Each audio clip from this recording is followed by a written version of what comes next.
حضرت امام بدر الدین عینی رحمہ اللہ تعالی نے عمدۃ القاری شرح بخاری میں یہ لکھا ہے کہ جس وقت سید عالم نور مجسم شفیع معظم صلی اللہ علیہ وسلم ہجرت کر کے مدینہ شریف پہنچے، مدینہ شریف میں ہر ایک شخص آپ کی میزبانی کے لیے تڑپ رہا تھا اور ہر ایک چاہتا تھا کہ محبوب میرے گھر میں تشریف فرما ہوں۔ فیصلہ یہ ہوا کہ اونٹنی جس گھر کے سامنے بیٹھ جائے گی رسول اللہ صلی اللہ علیہ وسلم اسی کے مہمان قرار پائیں گے۔ تو اونٹنی حضرت ابو ایوب انصاری رضی اللہ تعالی عنہ کے گھر کے سامنے بیٹھ گئی۔ ایک شخص جن کا نام جبار تھا، انہوں نے اپنی محبت کا اظہار کرتے ہوئے اونٹنی کو پاؤں کی ٹھوکر سے اٹھانا چاہا تو حضرت ابو ایوب انصاری رضی اللہ تعالیٰ عنہ بول پڑے، لولا الاسلام لضربتک بالسیف، اگر درمیان میں اسلام رکاوٹ نہ بنتا تو تمہاری اس حرکت پر میں تمہارا سر تن سے جدا کر دیتا۔ عن منزلی تنخسھا، کیا تم میرے گھر کے سامنے اس اونٹنی کو اٹھانا چاہتے ہو اور اپنی طرف لے جانا چاہتے ہو؟ اس پر بحث کرتے ہوئے کہ اونٹنی وہاں کیوں بیٹھی، اور بھی بڑے مکانات تھے۔ امام بدر الدین عینی رحمۃ اللہ علیہ نے شرف المصطفیٰ صلی اللہ علیہ وسلم کے حوالے سے اس طویل داستان کو لکھا جو نبی اکرم صلی اللہ علیہ وسلم کی آمد سے کئی صدیاں پہلے کی محفل میلاد کی داستان ہے۔ وہ لکھتے ہیں کہ جس وقت طب اول جو یمن کے حکمران تھے،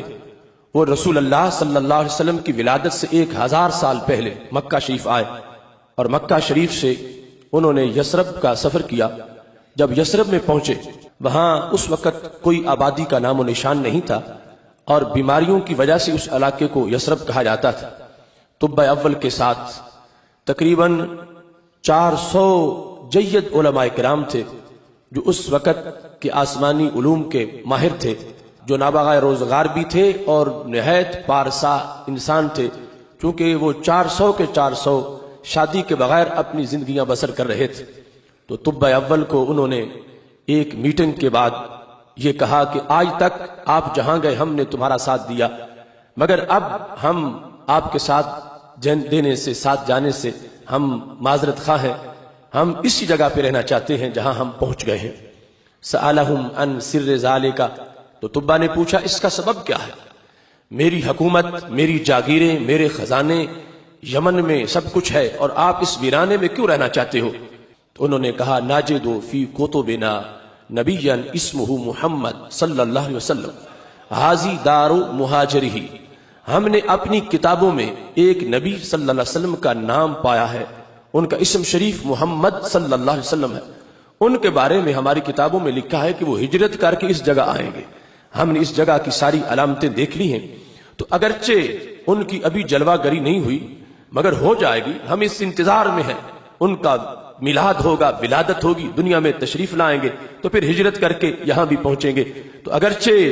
بات بڑی لمبی ہے مگر انتظار میں بیٹھنے کی لذت بڑی ہے، ہم آج سے ہی ان کی آمد کا انتظار کرتے ہیں اور ہم اس جگہ موجود رہیں گے، لعل ان نلقاہ،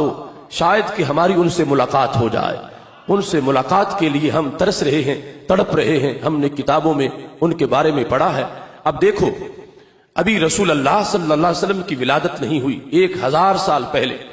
400 فضلاء بیٹھ کے محبوب کی آمد کا ذکر کر رہے ہیں۔ یہ محفل میلاد نہیں تو اور کیا ہے، یہ سید عالم نور مجسم شفیع معظم صلی اللہ علیہ وسلم کا ذکر پاک اتنے بڑے اجتماع میں اور اس انداز کے ساتھ کہ ہم ان کا دیدار چاہتے ہیں، ہم ان کے انتظار میں رہیں۔ طب اول نے یہ سنا،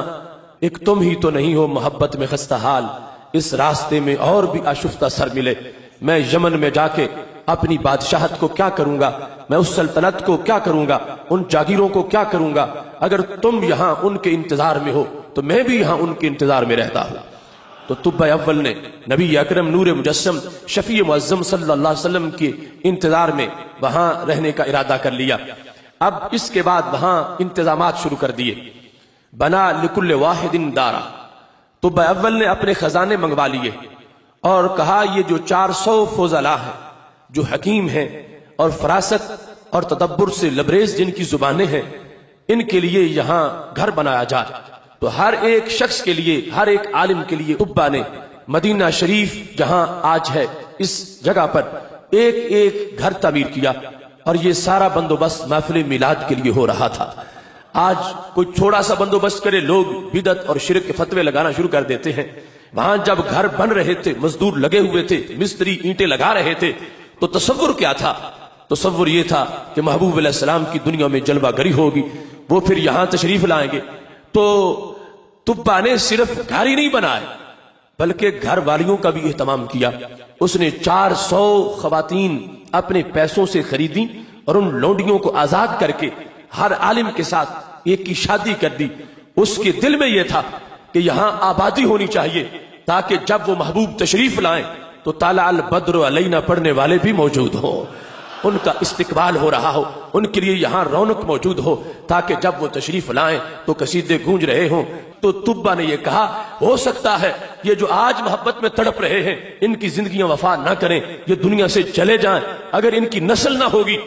تو محبوب آئیں گے۔ اس واسطے ان لوگوں نے اگر شادیاں کی ہیں تو میلاد رسول اللہ علیہ السلام کے انتظار میں کی ہیں، اگر شادیاں کی ہیں تو استقبال محبوب علیہ السلام کے لیے کی ہیں کہ ہم نہ ہوئے ہماری نسلیں تو ہوں گی، ہمارے بیٹے پوتے پڑپوتے آگے جا کر کوئی تو موجود ہوگا جو اس وقت سواری کی نکیل پکڑے گا، جو محبوب کو اپنے گھر میں لے جائے گا۔ اس بنیاد پر آج تھوڑے سے اہتمام پر لوگوں کو پل جاتی ہے کہ اتنا کیوں اہتمام کیا جا رہا ہے۔ میرے نبی علیہ الصلوۃ والسلام کی ولادت تو ولادت رہی، ہجرت کے استقبال کے لیے اتنی تیاریاں ہو رہی تھیں۔ 400 فضلاء جو ہیں ان کی شادیاں ہوئی، آگے ان کی نسل شروع ہو گئی۔ اور طبا نے صرف یہی نہیں کیا، کتب کتابا، اس نے ایک خط لکھا اپنی طرف سے۔ ہو سکتا ہے میں فوت ہو جاؤں تو میرا خط میری گواہی دے۔ اس خط کے اندر جو اشعار تھے ان میں سے ایک شعر امام عینی نے اپنی کتاب عمدۃ القاری شرح بخاری میں لکھا ہے۔ وہ شعر کتنا خوبصورت ہے، شہدت علی احمد انہ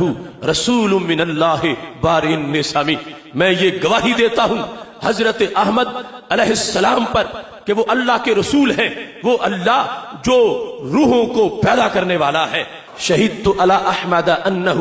رسول من اللہ بارئ النسام، انہیں خود اپنی نبوت کا کیوں نہ پتا ہو، جن کے پہلے 1000 سال تڑپنے والے غلاموں کو بھی ان کی نبوت کا پتا ہے، اور ساتھ یہ گواہی دے رہے ہیں کہ میں گواہی دیتا ہوں تاکہ جب قیامت کے دن لوگ اشہادو کہہ کے ان کی رسالت بیان کریں، اگرچہ میں نے زمانہ نہیں پایا ہوگا مگر میرا خط گواہی دے گا کہ میں پہلے ہی ان کے دیوانوں میں اپنا نام لکھوا چکا ہوں۔ انہوں نے طبا نے خط لکھا، اور خط لکھنے کے بعد ان 400 علماء میں سے جو سب سے بڑے عالم تھے، جو ان کے رئیس تھے، جو ان کے سردار تھے، وہ خط ان کو دے دیا۔ اور خط دینے کے بعد صرف یہی نہیں کیا، خط پہ مور بھی لگائی۔ اور محبت کے اپنے اپنے انداز ہوتے ہیں، مور لگانے کا رواج تو اس وقت تھا، مگر یہ مور منفرد قسم کی تھی۔ وَخَتَمَهُ بِالذَّهَبِ، سونا پگھلا کے سونے سے مہر لگائی سونے کے نام خط پر، تاکہ لوگوں کو پتا چلے کہ ان کی یاد میں جو خرچ کرتا ہے اس کو اسراف نہیں کہا جائے گا، اس کو فضول خرچی نہیں کہا جائے گا۔ مہر تو سیاہی سے بھی لگائی جا سکتی ہے، مگر سونے کی مہر لگا کر میلاد منانے والوں کے نام حضرت طبا نے اور پیغام بھیج دیا کہ جب ولادت ہو جائے گی اس وقت ماننے والے اگرچہ بڑی محبت کا اظہار کریں گے مگر ولادت سے پہلے والوں کو بھی مت بھولنا۔ انہوں نے بھی خط لکھے ہیں محبوب کے نام اور سونے کی مہریں لگا کر اپنی محبتوں کا اظہار کیا ہے کہ یہ وہ محبوب ہیں جن کی طرف خط عام محبوبوں جیسے نہیں لکھے جاتے، سونے کی مہریں لگا کے جن کے نام خط بھیجے جاتے ہیں۔ حضرت طبا رضی اللہ تعالی عنہ نے وہاں ایک کوٹھی تعمیر کی،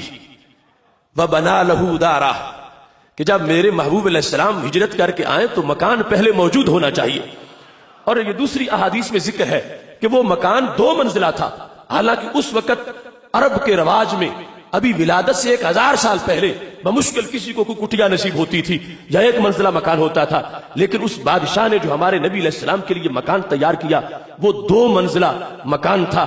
اور وہ مکان آگے پشت در پشت منتقل ہوتا چلا گیا۔ اور جب نبی علیہ الصلوۃ والسلام ہجرت کر کے پہنچے مدینہ شریف تو اس وقت وہ مکان حضرت ابو ایوب انصاری رضی اللہ تعالیٰ عنہ کے پاس موجود تھا۔ تو پتا چلا، امام عینی کہنے لگے اونٹنی بلا وجہ نہیں بیٹھی، اونٹنی کے پیچھے پورا فلسفہ ہے۔ اور امام عینی کا یہ جملہ آج کے لوگوں کو دعوت فکر دے رہا ہے، جو میرے نبی علیہ السلام کے علم کو ناپنے تولنے کی کوشش کرتے ہیں، وہ جانور محبوب کی اونٹنی کے علم کو تو دیکھ لے۔ تو سرکار نے لوگوں کا دل بھی رکھا کہ میں خود فیصلہ نہیں کرتا، لیکن جس نے 1000 سال پہلے محبت کا اظہار کیا تھا، یقیناً وہ زیادہ مستحق ہے کہ میں اس مکان میں آج اپنے آپ کو لے جاؤں۔ اور یہ بات منتقل ہو گئی اونٹنی کے دل میں، سارے تڑپ رہے ہیں کہ محبوب کی اونٹنی ہمارے گھر کے سامنے بیٹھ جائے، مگر اونٹنی وہاں بیٹھی جہاں اس کو بٹھانے والے نے بٹھا دیا تھا۔